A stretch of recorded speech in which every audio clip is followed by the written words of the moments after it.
Assalamualaikum warahmatullahi wabarakatuh. Perkenalkan, nama saya Sarah Nabila Pramesti. Saya dari Fakultas Ekonomi dan Bisnis jurusan Manajemen. Di sini saya akan mempresentasikan tentang ragam bahasa Indonesia. Langsung aja kita ke materinya. Pertama, ini ada ragam bahasa. Pengertian ragam bahasa. Bahasa merupakan suatu ungkapan yang mengandung maksud untuk menyampaikan sesuatu kepada orang lain. Sesuatu yang dimaksud oleh pembicara bisa dipahami dan dimengerti oleh pendengar atau lawan bicara melalui bahasa yang diungkapkan. Menurut Beckham dalam buku Sri Satata, bahwa ragam bahasa adalah variasi bahasa menurut pemakaian yang berbeda-beda, menurut topik yang dibicarakan, menurut hubungan pembicara, kawan bicara, orang yang dibicarakan, serta menurut medium pembicara. Dengan kata lain, ragam bahasa adalah variasi bahasa yang terjadi karena pemakaian bahasa. Sastra 2019-28. Menurut Minto Rahayu, ragam bahasa terjadi karena adanya ragam wilayah pemakaian dan bermacam-macam penutur. Faktor sejarah perkembangan masyarakat juga turut menimbulkan faktor sejumlah ragam bahasa. Ragam bahasa yang beraneka ragam ini masih bahasa Indonesia karena ciri dan kaidah tata bunyi, pembentukan kata karma umumnya sama. Rahayu 2009-22. Jadi ragam bahasa itu yang bisa kita pahami dengan kata-kata, nada, atau dengan orang yang sedang kita bicara, kayak kita sedang berbicara dengan siapa, atau dengan obrolan yang berbeda, terus dengan tinggi rendahnya pembicaraan kita seperti apa. Contohnya seperti itu. Next, di sini ada jenis-jenis, ciri-ciri, metode penggunaan, dampak positif dan negatif dari ragam bahasa. Yang pertama, kita ke jenis-jenis ragam bahasa dulu. Ragam bahasa berdasarkan cara pandang pembicara atau penutur. Dalam ragam bahasa ini terdiri dari bahasa daerah atau dialek, bahasa pendidikan, dan bahasa yang formal dan non-formal. Yang pertama, kita ke bahasa daerah dulu. Bahasa Indonesia yang digunakan di daerah biasanya terbawa dengan lingkungan daerah. Contohnya, kita orang Sunda, terus kita kayak merantau ke Jawa, kan karena kita biasanya pakai bahasa Sunda, pas di Jawa kita jadi kayak udah terbiasa bahasa Sunda, walaupun kita di tempat tinggalnya di Jawa. Jenis yang kedua ada bahasa pendidikan. Bahasa yang digunakan oleh masyarakat yang berpendidikan pasti berbeda dengan masyarakat yang tidak berpendidikan. Contohnya kalau misalnya orang yang berpendidikan itu bahasanya berbeda karena contohnya kayak televisi. Kalau orang berpendidikan itu pasti ngomongnya televisi, tapi kalau orang yang tidak berpendidikan pasti ngomongnya TV, kadang yang lain. Walaupun satu maknanya sama tapi berbeda penyebutannya. Yang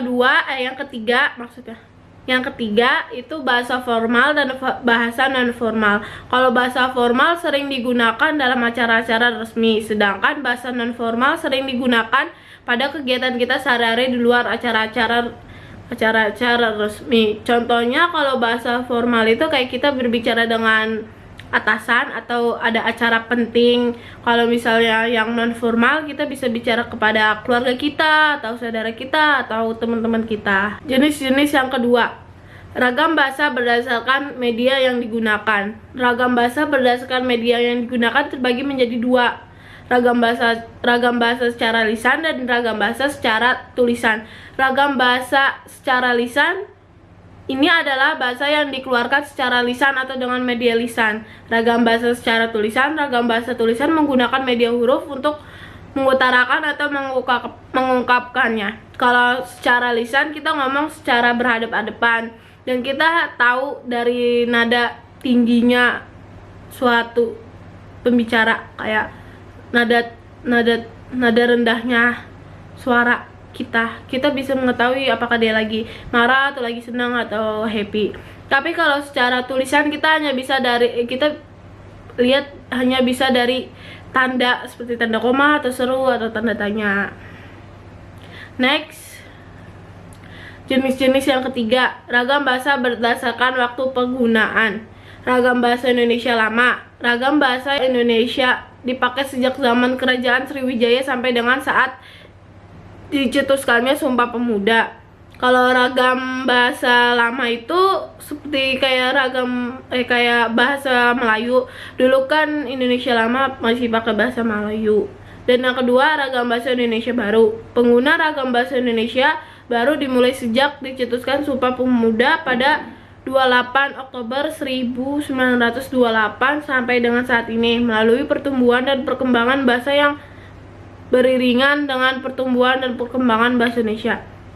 Kalau bahasa Indonesia yang baru ini, kita sudah mulai berbicara bahasa Indonesia dengan lancar, tidak kayak dulu masih pakai bahasa Melayu. Ya, Melayu Indonesia. Next, jenis-jenis keempat. Ragam bahasa berdasarkan pesan komunikasi. Ragam bahasa sastra. Ragam ini mengutamakan unsur-unsur keindahan seni, gaya pengungkapan, simbolik dengan menundukkan unsur intrinsik dan ekstristik. Yang kedua, ragam bahasa baku. Ragam bahasa baku adalah ragam yang dilembagakan dan diakui sebagai besar masyarakat pemakaiannya.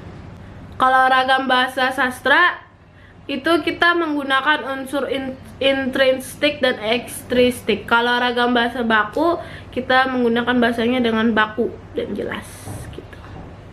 Next, kita ke ciri-ciri ragam bahasa. Ciri-ciri ragam bahasa tulisan. Yang pertama, tidak memerlukannya adanya kehadiran orang lain. Tidak terpengaruh dengan adanya ruang dan waktu. Kosakata yang digunakan harus dipilih dengan cermat dan teliti. Dalam membentuk kata dan kalimat haruslah sesempurna mungkin. Struktur kalimat yang terbentuk haruslah lengkap. Paragraf yang ada dikembangkan dengan lengkap. Biasanya berlangsungnya sangat lambat, memerlukan alat bantu media. Contoh seperti kayak ada di sini, ada gambar. Itu orang lagi ngetik. Kalau bahasa tulisan itu kita hanya bisa ngetik atau nulis atau dengan SMS, dan kita hanya bisa lihat dari tanda-tanda dia ngasih tanda seru atau tanda koma seperti itu. Dan kita harus bacanya dengan teliti, karena kita kalau nggak teliti kurang satu kata pun itu akan berubah pengertiannya.